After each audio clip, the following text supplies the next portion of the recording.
Cuando comenzamos a estudiar el Antiguo Testamento unas semanas atrás, hablábamos de esos capítulos del Antiguo Testamento que son como las paradas obligatorias en el camino, ¿no? Los que a veces manejamos de aquí a lejos, sabemos que hay puntos que hay que pararse, echar combustible, a comer, a ir al baño. Entonces, en la Biblia, mientras vamos avanzando por la historia de la redención, de Génesis hasta Apocalipsis, hay unos capítulos que cambian el tono, que cambian la dirección de la historia, que marcan, que son los cambios de escenario. El primero que vimos en el Génesis capítulo 3, que es el pecado del hombre, la caída y sus consecuencias. ¿Se recuerdan? Con la caída y sus consecuencias, la humanidad cayó en pecado, el mundo perfecto de Dios entró en un estado de corrupción a causa de la maldición del pecado. Luego vimos en el Génesis capítulo 12, cuando Dios llama a Abraham, con el llamamiento de Abraham se pone en marcha el cumplimiento del plan de redención. Porque Abraham es el hombre a través del cual vendría la nación escogida y por la nación escogida el Salvador escogido. ¿Se recuerdan? Génesis capítulo 12. Si hay otro capítulo en la Biblia que marca un antes y un después, obviamente tenemos el Éxodo 14, cuando se cruza el Mar Rojo. Tenemos el Éxodo 20 al 22, que es la preparación para recibir la ley, el diseño del tabernáculo. Pero cuando llegamos a Samuel, capítulo 8 del primer libro de Samuel, tenemos otro gran giro en la historia de la redención que es muy importante. A partir del versículo 4 voy a leer. El primer libro de Samuel, capítulo 8, dice: entonces todos los ancianos de Israel se juntaron. ¿Se juntaron para hacer qué? Pues se juntaron a Ramá para ver a Samuel, que Samuel para ese entonces era el juez de Israel. Simplemente estoy introduciendo. Y le dijeron: he aquí tú has envejecido, subrayan esas palabras, y tus hijos no andan en tus caminos. Por lo tanto, constitúyenos ahora un rey que nos juzgue, como tienen todas las naciones. Subrayen, como tienen todas las naciones. Pero no agradó a Samuel esas palabras que dijeron: danos un rey que nos juzgue. Y Samuel oró a Jehová y dijo Jehová a Samuel: escucha esas palabras. Oye la voz del pueblo en todo lo que te digan, porque no te han desechado a ti, sino a mí me han desechado, para que no reine sobre ellos. Esas palabras de Dios, posiblemente después de Génesis capítulo 6, puede ser la segunda vez que Dios habla en un tono melancólico en la Biblia. Si nosotros estudiamos las expresiones de Dios a lo largo de las Escrituras, se dan cuenta que Dios mayormente habla en forma imperativa. Dios da órdenes, Dios da sugerencias. Y si a una segunda vez que Dios habla en tono melancólico, como lo fue en Génesis capítulo 6, cuando Dios vio que la maldad del corazón del hombre era de continuo, hacía el mal, y Dios decidió borrar al hombre de la faz de la tierra, salvándose Noé y su familia. Esa es la segunda vez que Dios habla en tono melancólico. Y puedo tratar de ponerme en el lugar del Espíritu para sentir las emociones que produjo decir esas palabras. Samuel, haz todo lo que el pueblo te diga, porque no te han desechado a ti. A mí, Jehová Dios de los ejércitos, Rey de reyes, Señor de señores. Yo que estoy sentado en el trono, yo que los saqué de la esclavitud, les di comida en el desierto, les introduje en la tierra prometida, hice que su ropa no envejeciera, hice que nada los pasara por tanto tiempo, los escogí entre tantas naciones para hacerlos especiales. A mí me han desechado. Porque el pueblo no tenía ningún problema en que Samuel siguiese siendo, que Samuel se convirtiera en un rey. El problema es que Samuel era viejo. El pueblo no tenía ningún problema en que los hijos de Samuel fuesen reyes, pero eran unos corruptos. O sea, rechazan a Samuel por viejo, rechazan los hijos de Samuel por corrupto. ¿Y por qué razón rechazan a Dios? Y eso es la historia que nos introduce en este capítulo de la vida de Israel, conocido como la monarquía o el reino.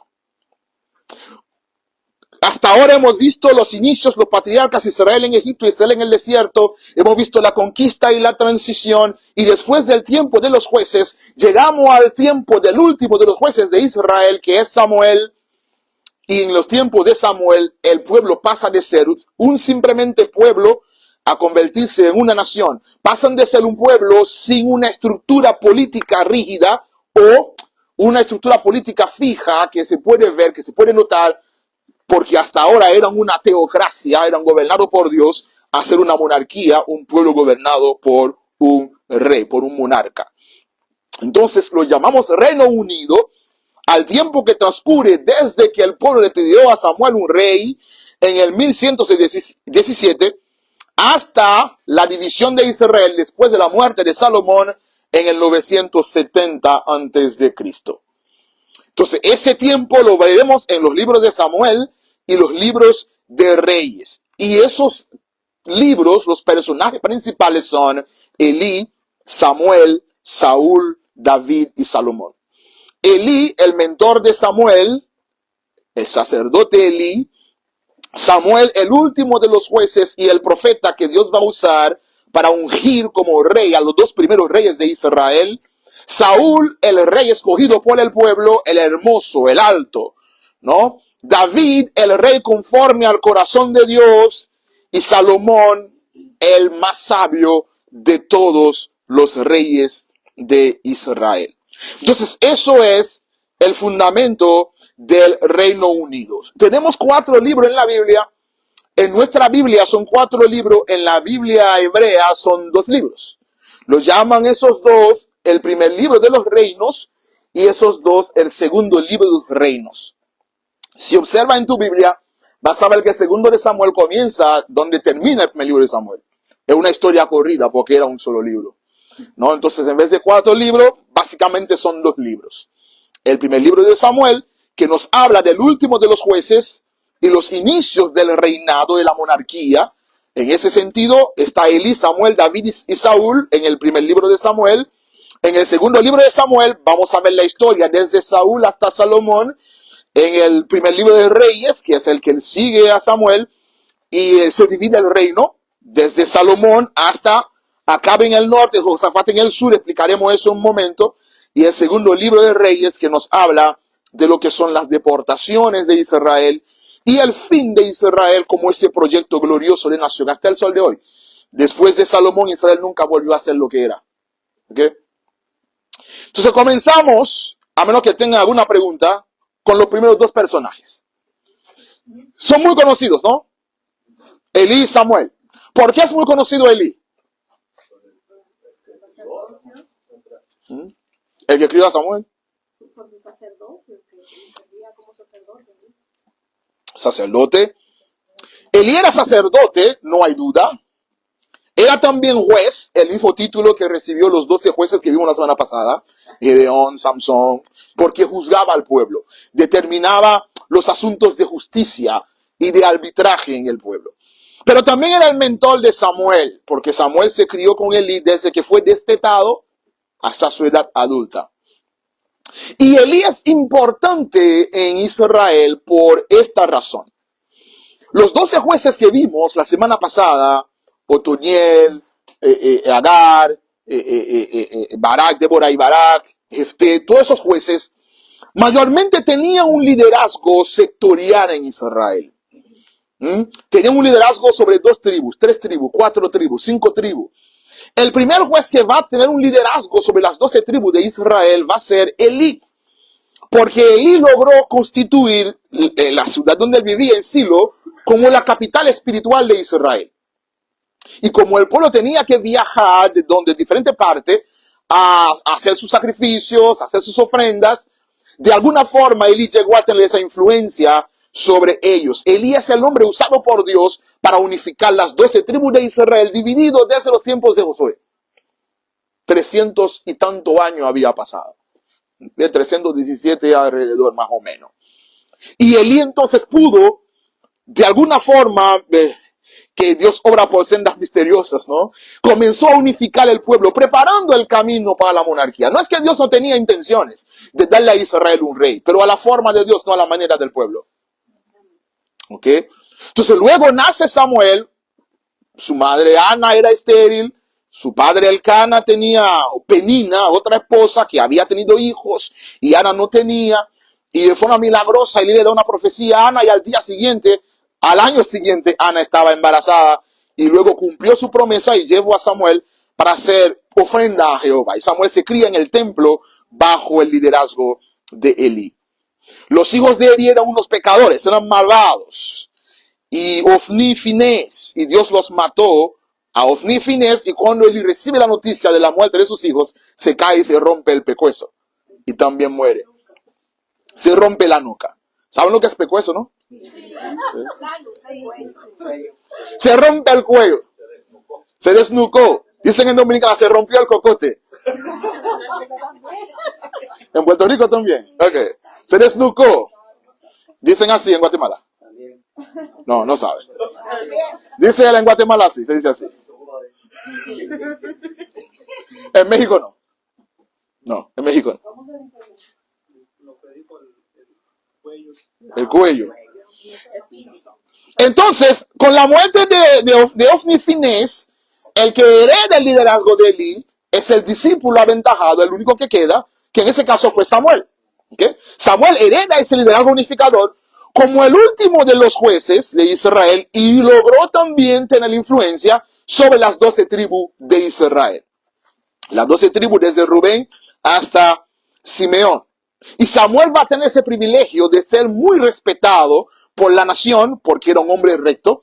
Además, va a poder ungir a los dos reyes, Saúl y David de Israel. Además, Samuel va a marcar la historia profética de Israel porque la primera escuela profética de Israel la funde Samuel, donde van a ser formados toda una generación de profetas. También atacó duramente la idolatría, tratando de purificar y santificar el pueblo. Era muy celoso en este sentido. Entonces Samuel, como acabamos de leer, es el hombre que recibió la petición del pueblo de que el pueblo quería un rey para hacerlas como las demás naciones. Les dije a ustedes que subrayaran esa expresión, ¿no? Ser como las otras naciones. ¿Por qué ustedes piensan, por qué le parece curioso que no está bien que Israel quiere ser como las demás naciones? No era como las demás naciones. Sencillamente. Porque Dios llamó a Israel para hacer ¿qué? Diferente. Ustedes serán cabeza, no cola. No tomarán prestado. Será una nación de reyes y sacerdotes. Será una nación apartada para Dios. Una nación que muestra a Dios a las demás naciones. Y si Israel quiere ser como las demás naciones, ¿cuál es la nación que va a ser testigo de Jehová? Literalmente. ¿Cuál es la nación que va a ser el testigo de Dios en el mundo? Entonces Dios llama a Israel para ser testigo de Dios en el mundo. Israel le dice a Dios, yo no quiero ser testigo de tus verdades, quiero ser como común. Lo contrario a la santidad es común. Y el pueblo de Dios del nuevo pacto, que es la iglesia, tenemos el llamado y la responsabilidad, la obligación de ser totalmente diferente al mundo. No podemos querer ser como las demás naciones. Porque fuimos llamados, dice Pedro, a ser una nación santa, un pueblo adquirido por Dios. Y una otra forma de traducir esa expresión nación santa sería una raza escogida. ¿Sí? Escogido entre muchos para ser diferente. Entonces fueron donde Samuel y le piden un rey porque querían ser como las demás naciones. Pero en esa expresión de Israel también hay algo muy importante que subrayar. Que después de casi 400 años que salieron del desierto, que salieron de Egipto, por primera vez que se dieron cuenta que eran diferentes y que no eran una nación. Vieron que eran simplemente un pueblo. ¿Cuál es la diferencia entre un pueblo y una nación? Gobierno. La nación tiene pueblo, pero no necesariamente un pueblo es una nación. ¿Sí?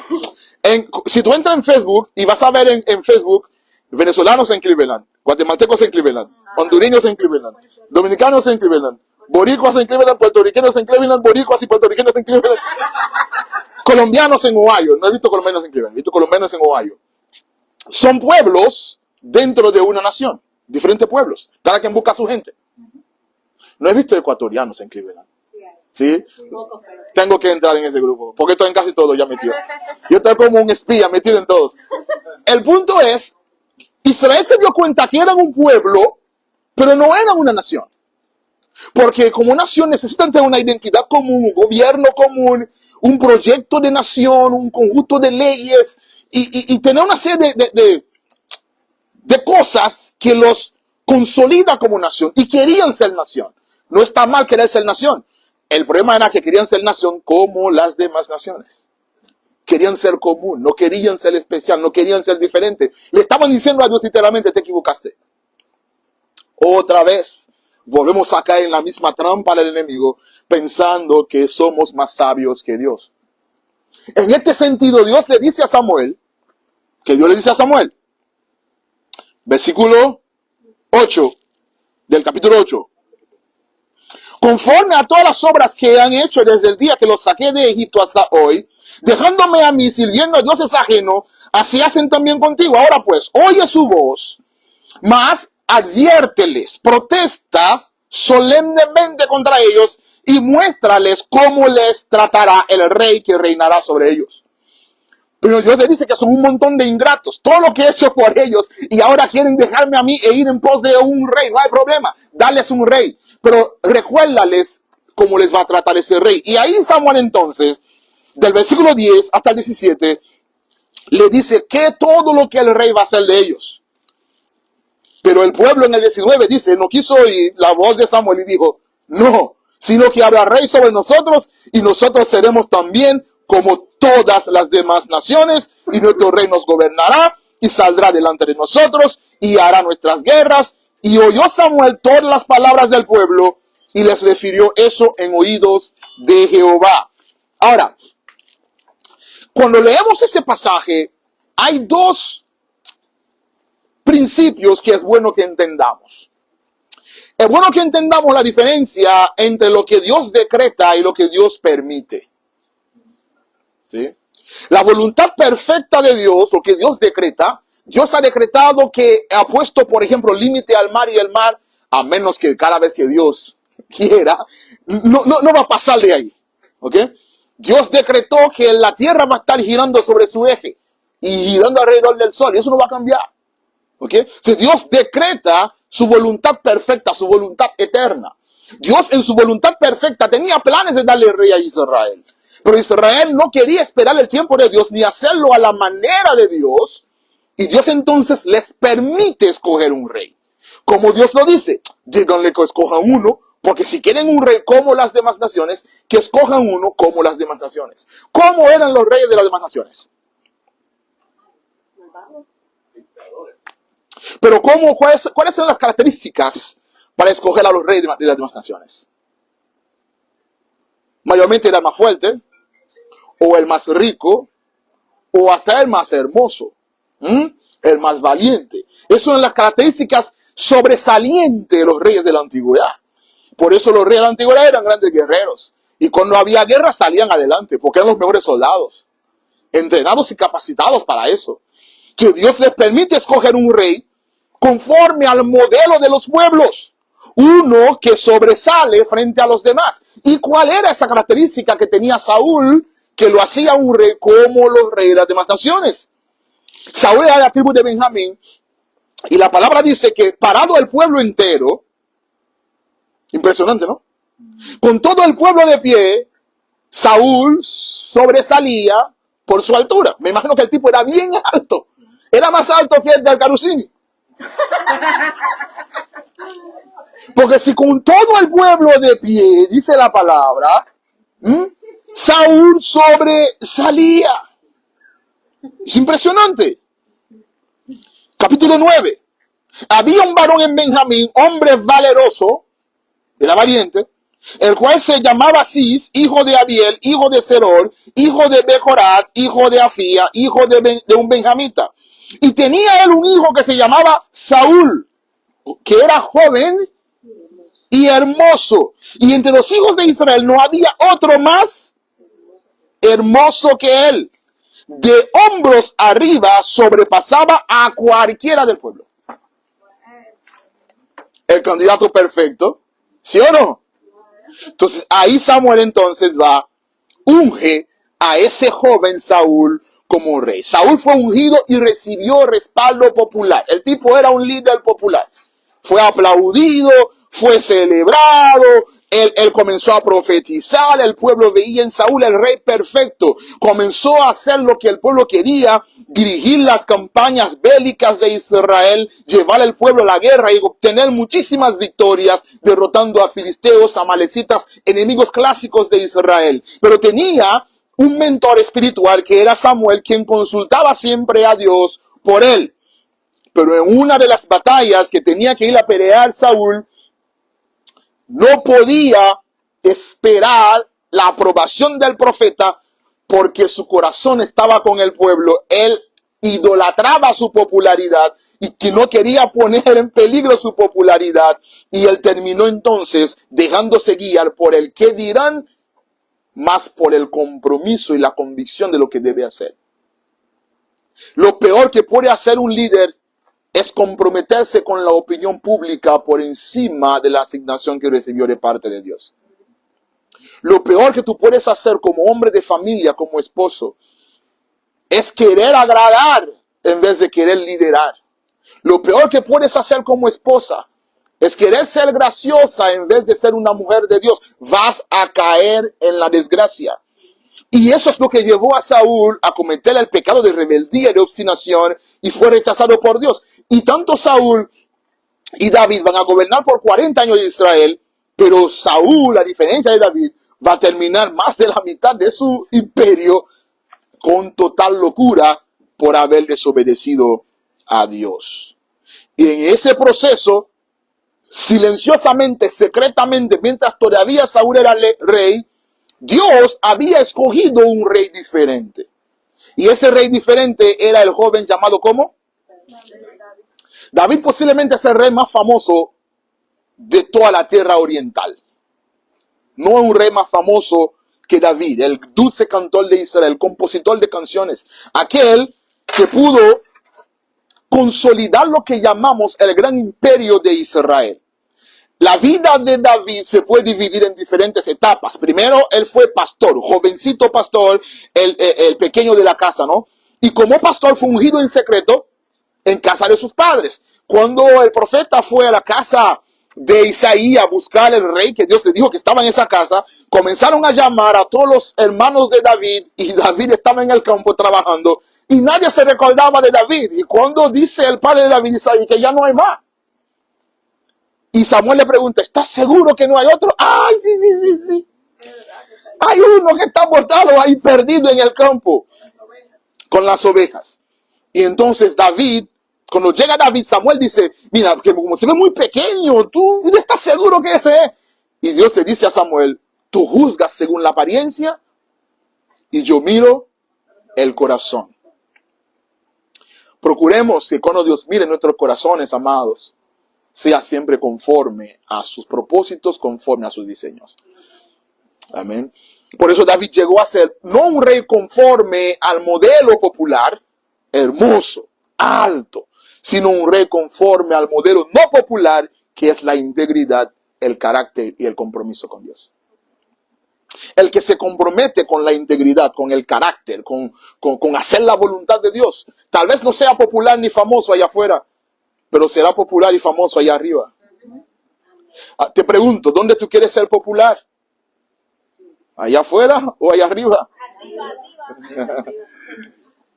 Que David luego pudo llegar a la corte y fue cortesano. Él servía a Saúl, le tocaba el arpa para tranquilizar los demonios de Saúl. David adquirió gran fama cuando mató a Goliat y desarrolló una relación de amistad muy cercana con el hijo de Saúl, que era Jonathan. David, a causa del celo que generaba en el corazón de Saúl, tuvo que huir, vivir como fugitivo. Vivió con unos 400 hombres en el desierto siendo perseguido por Saúl. Tenía la oportunidad más de una vez de matar a Saúl, nunca lo hizo. Saúl incluso llegó a masacrar a muchos sacerdotes tratando de encontrarse con David. Luego Saúl muere, David guarda luto, David reina en una ciudad llamada Hebrón por 7 años y luego conquista Jerusalén, lo convierte en la capital y reina por 33 años, reinando también unos 40 años el reino de Israel.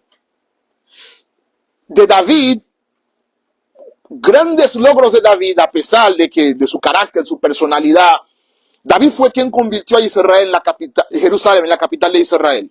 Eso ocurrió en el 810 antes de Cristo y así ha permanecido hasta el sol de hoy. No, antes, 850 antes de Cristo. Y así ha permanecido hasta el sol de hoy.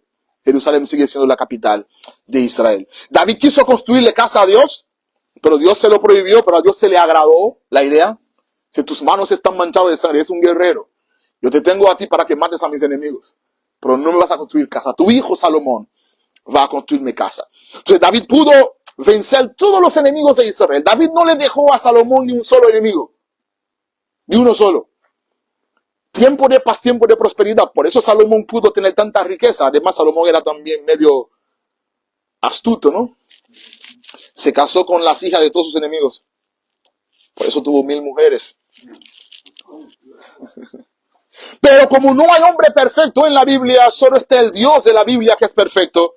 David pecó de forma brutal, de forma vil, cuando mandó a buscar a Betsabé de la casa del frente, se acostó con ella, la embarazó, luego mató al esposo de Betsabé para esconder su pecado, y Dios entonces juzga a David matando al hijo que nace, pero luego de esa misma mujer nace Salomón, y Salomón se va a convertir en el sucesor de David al trono de Israel. Pero a consecuencia del pecado de David, Dios le había advertido que habrá consecuencias. Porque mira, cuando pecamos contra Dios, siempre dice Juan que si confesamos nuestros pecados, Dios es fiel y justo para perdonar nuestros pecados y librarnos de toda maldad. Siempre hay perdón. Dios es Dios de perdón. Perdona nuestros pecados como perdonamos a nuestros deudores. Amén. Dios nos perdona, pero no siempre nos libra de las consecuencias del pecado. ¿Sí? Si robas, le pides perdón a Dios, te va a perdonar, pero tal vez tendrás que pagar las consecuencias por un tiempo. ¿Sí? Entonces, podemos escoger cómo pecamos, Dios escoge cómo nos disciplina después del pecado. Por eso, la oración que más necesitamos tú y yo hacer es siempre clamando por misericordia. Porque Dios es justo por naturaleza, pero es misericordioso por elección. Me explico. Dios siempre va a hacer justicia. ¿Ok? Dios siempre va a juzgar la maldad, porque no puede no hacerlo. Porque Dios es justo por naturaleza. Pero cuando clamamos a Dios por misericordia, Dios escoge hacer misericordia. Y su palabra dice que Él está siempre dispuesto a socorrer a los que lo buscan. Entonces, tenemos que ir siempre ante Dios a suplicar, a pedirle misericordia, que lo renueva cada mañana. Y hay provisión de misericordia para ti y para mí. Y el mejor ejemplo, señores, en Semana Santa es el ladrón en la cruz. Toda su vida haciendo maldad. Y la maldad lo llevó a la cruz. Y en la cruz se encontró con la misericordia. Padre, no. Señor Jesús, acuérdate de mí cuando estás en tu reino. Y Jesús le dice que hoy mismo estarás conmigo en él. Pero había otro ladrón en el otro lado que no clamó por misericordia, sino que clamó por derechos. Si tú eres el Hijo de Dios, bájate de ahí y de ñapa me bajas a mí también. Intentó manipular a Dios. Tú no puedes manipular a Dios. Tú solamente puedes suplicarle a Dios. Y el otro le suplicó y Cristo lo perdonó. Yo creo en el poder del perdón. Yo creo en el perdón. Hace como un mes tuve una oportunidad de hablar con una señora que pudo visitar uno de los pueblos donde ocurrió el genocidio en Wanda. Hay un pueblito que construyeron en una montañita en Wanda que se llama el Pueblo de la Paz. Así lo llaman. Y él estaba sentado en una mesa con un pastor y en la misma mesa estaba sentado el carnicero de Wanda. El carnicero de Wanda fue quien mató y ordenó la matanza. Él con su propia mano con machete mató a muchas mujeres, muchos niños. Y entre la gente que el carnicero de Wanda mató estaba la familia del pastor que estaba en la mesa.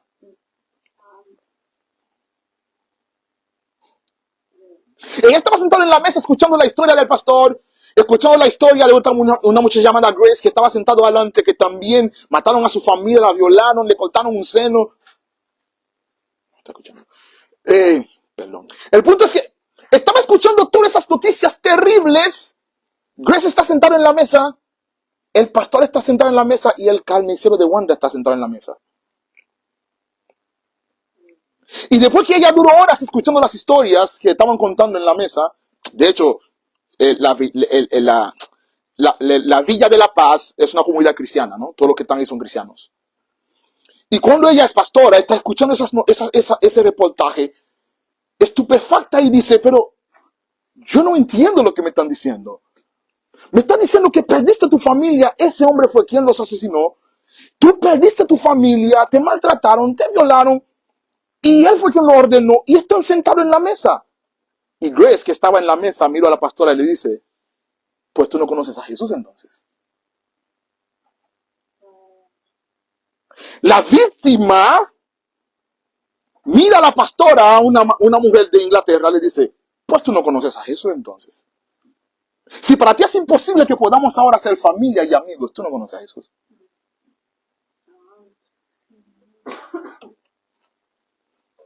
Esa misma reacción se produjo en la sala con 7,000 pastores.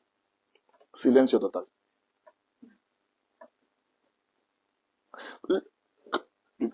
Explíqueme cómo es posible que te sientes a comer y a dormir y a compartir, a llamar amigos, a jugar dominó, a dormir en la misma habitación con el mismo hombre que masacró a toda tu familia.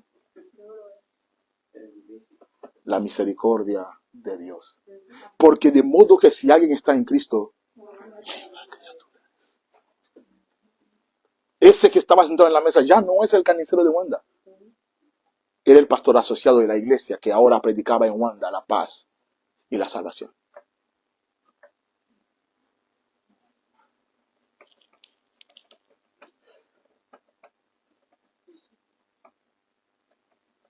No hay otra forma de asimilar lo que es ese silencio que sienten ahí. No hay otra forma. Yo creo en el perdón, la misericordia y la restauración. ¿Qué lecciones podemos aprender de David? Que Dios nos capacite en el silencio para usarnos en el público. Lo que pasa es que muchas veces queremos ser usados en el público sin ser capacitados en el silencio. David fue pastor de ovejas antes de ser rey de Israel. A diferencia de Abraham, David en ningún momento intentó ayudar a Dios. A diferencia del mismo Isaac, David en ningún momento intentó ayudar a Dios. Fue paciente, haciendo su fila y esperando el tiempo de Dios.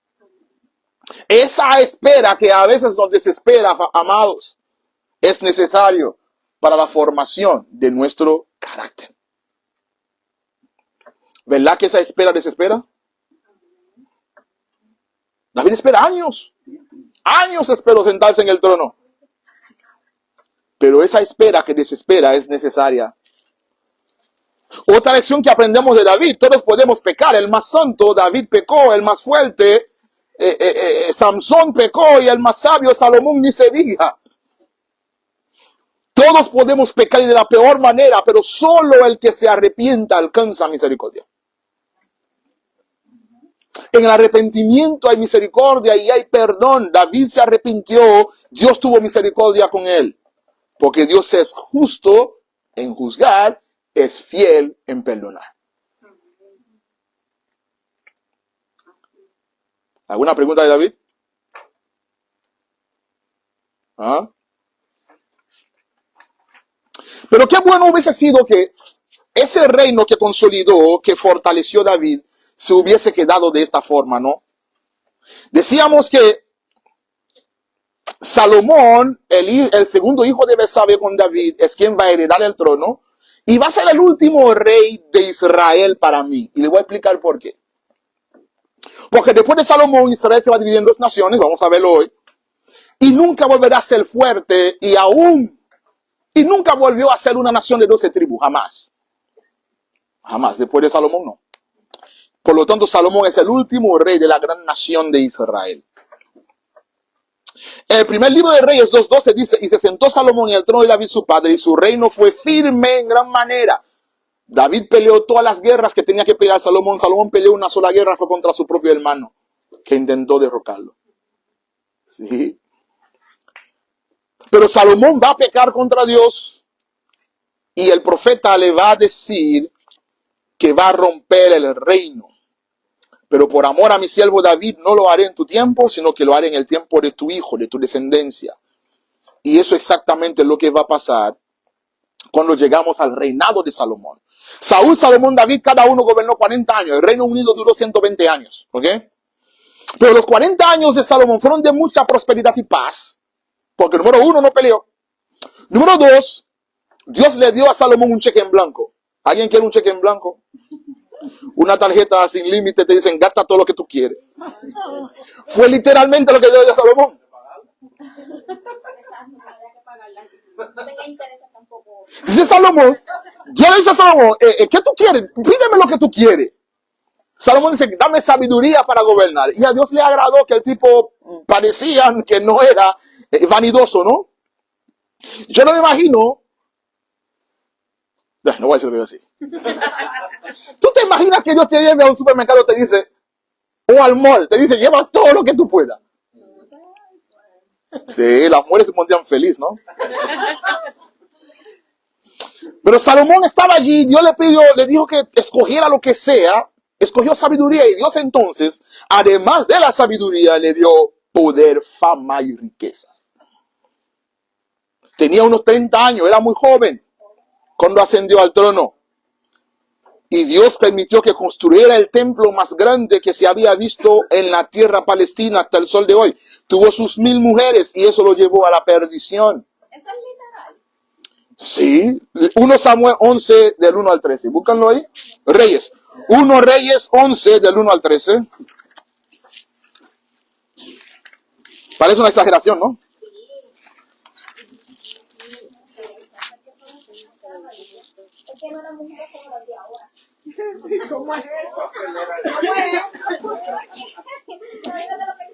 Que dice 1 Reyes 11 del 1 al 13. Pero el rey Salomón amó además de la hija de Faraón, o sea, se casó con la hija del Faraón, por lo tanto él tenía intereses en Egipto, a muchas mujeres extranjeras. A las de Moab, a las de Amón, a las de Edom, a las de Sidón, a las eteas, gente de la cual Jehová mismo le había dicho a los hijos de Israel, no os llegaréis a ellas, ni a ellas se llegarán a vosotros, porque ciertamente harán inclinar vuestros corazones a sus dioses. A estas pues se juntó Salomón con amor. Versículo 3, ¿qué dice? ¿Qué dice el 3? Y tuvo 700 mujeres reinas, no mujeres peladas ni quebradas, no mujeres en olla, mujeres reinas y 300 concubinas, Sí, pero sus mujeres. Vamos sumando más terceros. de cunas reales todas. Era matrimonio por alianzas. Si ven películas como históricas de la era romana, por ejemplo, de los mismos griegos, se casaban simplemente para conservar alianzas estratégicas. ¿Sí? Se casaba con esta, y se aseguraba hacer alianzas. Esas alianzas entre reyes no se hacían en papel ni por palabra, ¿no? Eran alianzas que prometían tal vez la posibilidad de que algún día un heredero mío conquista tu tierra, y se hacía mediante matrimonios. Cuando dice, y eso le llevó a su perdición, se refiere entonces a esas alianzas, probablemente. Probablemente, como dice el texto, se terminó enamorándose de algunas y para complacerlas edificó templos a sus dioses en Israel, lo cual era una aberración. No podía hacer eso. Como algunas de ellas se mudaron a Israel con él, dicen, bueno, quiero adorar a mi Dios, y tuvo que hacer sus templos para ellas o altares. Entonces eso era una aberración en Israel. Y eso fue básicamente lo que lo separó de Dios. Y después de la muerte de Salomón entonces, lo que Dios había profetizado va a ocurrir de la siguiente forma. Dios decreta, Dios habla, Dios establece por sus eternos decretos lo que va a suceder. Dios ya había dicho a Salomón que su reino se va a dividir. Eso es lo que llamamos la causa profética o la razón profética en la voluntad perfecta de Dios. ¿Ok? Pero las razones proféticas se cumplen mediante razones circunstanciales. ¿Cuál es la razón circunstancial por la cual se va a romper el reino? Llegamos más adelante, capítulo 12 del primer libro de Reyes, capítulo 13, van a ver que después de la muerte de Salomón, cuando Salomón era rey, Salomón era muy famoso y la fama de Salomón había llegado hasta donde llegaba el correo. Hasta el final, allá en la India, China, Japón. Y Salomón tenía fiesta todos los días en el palacio. Y muchos días de esas fiestas eran muy costosas. Salomón dividió Israel en 12 regiones y cada región tenía que mantener el palacio con un impuesto especial para costear esas fiestas. Y no solamente eso, los reyes venían de todo el mundo, incluyendo la reina de Sabá, venían sabios de China, de Japón, de todos esos países antiguos, iban a Israel a llevarle a Salomón enigmas milenarias. Enigmas que tenían 200, 300, 400 años, que dijo un sabio, un viejo, y que nadie podía descodificar. Se los llevaban a Salomón, filas, para llevarle a Salomón razones de sabiduría para que Salomón les ayudara a descodificar. Problemas de matemática, problemas de geometría, de trigonometría, problemas de ciencia. Salomón escribió libros sobre todo eso, dice él en Eclesiastés. Y no solamente eso, esa gente llevaba muchas riquezas a Israel y eso hizo también que Israel creciera con mucha riqueza en tiempo de Salomón. Pero una vez muerto Salomón, ya no hay necesidad de mantener esos impuestos porque el hijo de Salomón, Roboam, no tenía la sabiduría de Salomón. Como no había ya muchos turistas que iban a Israel a buscar, a escuchar a Salomón pararse desde la mañana hasta la noche a discernir, a predicar, a enseñar, dice, donde Roboam, dice la gente, pues, tú no eres tu padre, ya no vienen tanto turistas, baja un poco los impuestos, porque ya no aguantamos. Número uno, no hay razón para pagarlo. Número dos, no hay turista que lo produce tampoco. Una petición sabia, ¿no? Roboam le dice a su gente, denme un segundo, voy a consultar con mis asesores económicos y financieros, con mis asesores de impuestos. Va y consulta a los ancianos de Israel. Los ancianos le dicen, bueno, el pueblo tiene razón. No hay razón para mantener los impuestos tan altos porque tú no eres Salomón, papá. Bájale algo. Luego Roboam va y llama a los muchachos que disfrutan de los bienes del poder sin trabajar. En dominicano lo llaman las botellas. No sé cómo lo llaman en tu país. Los que cobran sin trabajar. Y los amigos de Roboam le dicen, no te atrevas a bajar los impuestos porque después con qué hacemos fiesta. Además van a decir que tú eres un flojo. Es más, sube los impuestos. Roboam estúpidamente escucha a sus amigos y no a sus consejeros.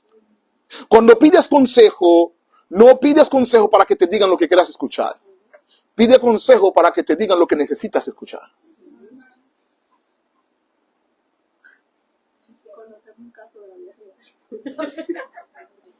Tú tienes que pedir consejo para que te digan lo que tú necesitas escuchar que no te guste. Aunque te vuelva impopular. Aunque te duela. Pero Roboam escuchó lo que quería escuchar, no lo que necesitaba escuchar. ¿Y qué fue lo que hizo? Subió los impuestos. Pero había un tipo, cabeza caliente, llamado Jeroboam, que conforme a la profecía que Dios había dado, armó una rebelión. Y de esa rebelión entonces, Israel se va a dividir en dos naciones. Lo que llamamos el reino del norte, que conservó el nombre de Israel, se va a formar de 10 tribus.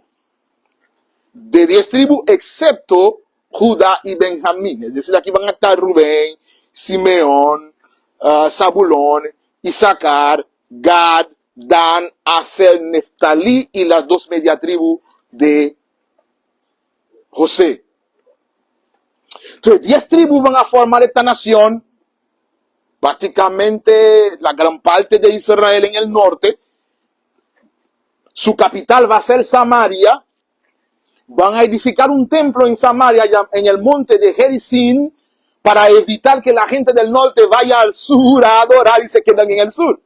Es el famoso templo que la mujer samaritana en Juan capítulo 4 le dice a Jesús, ¿dónde rayo es la adoración? ¿En el templo de ustedes o en el de nosotros? ¿Se recuerdan? Y Jesús le dice, ni en el tuyo ni en el mío. Porque los verdaderos adoradores adoran ¿cómo? En espíritu y en verdad. Ese reino del norte va a durar 254 años, es decir, desde su fundación en el 930 más o menos, hasta su caída en manos de los asirios en el 722.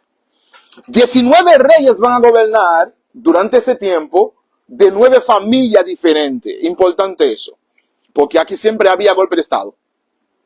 Y los asirios van a conquistar el reino del norte en el 722 y esas 10 tribus de Israel, escuchen eso, van a desaparecer hasta el sol de hoy. Desde el 722, esas 10 tribus se van al mundo a formar la diáspora judía. Desde 722 antes de Jesús hasta hoy están buscando el camino de regreso. Es lo que hace el pecado, es lo que hace la rebelión. Un grupo retornó en el 1946 después de la Segunda Guerra Mundial. Pero todavía la gran diáspora judía, la carta que se escribe a los hebreos en la dispersación, en el Nuevo Testamento, esa carta está escrita pensando en ellos, los que están en el mundo entero. A los hebreos en la dispersación. Entonces, el reino del norte es típico de la consecuencia grave y terrible que trae en nuestras vidas haber actuado en desobediencia y rebelión contra Dios. Pero el otro reino, en el del sur, la historia es diferente. El reino del sur se llama ¿cómo? Judá. ¿Cuál es el otro nombre que le tienen hoy a los israelitas? ¿Cómo le dicen ustedes? Judío. ¿Por qué le dicen judío si los judíos son los de Judá? Judíos son los de la tribu de Judá y no todos son de la tribu de Judá. Pero a todos los decimos judíos.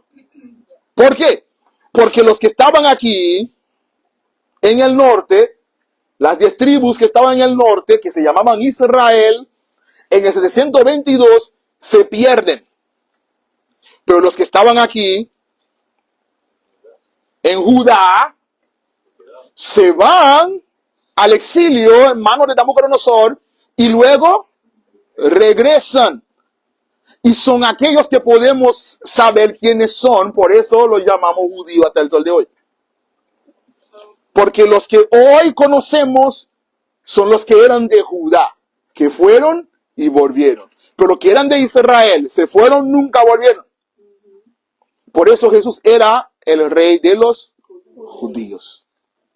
¿Ok? Entonces, a partir de este momento, dejaron de llamarle hebreo israelita a la descendencia de Abraham, comenzamos a llamarlos judíos.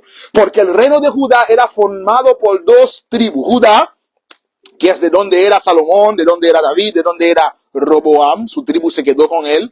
Y la tribu de Benjamín también se quedó con Roboam porque la primera mujer de David era de Benjamín. Abi. ¿Sí? La hija de Saúl. Saúl era de Benjamín. ¿Okay?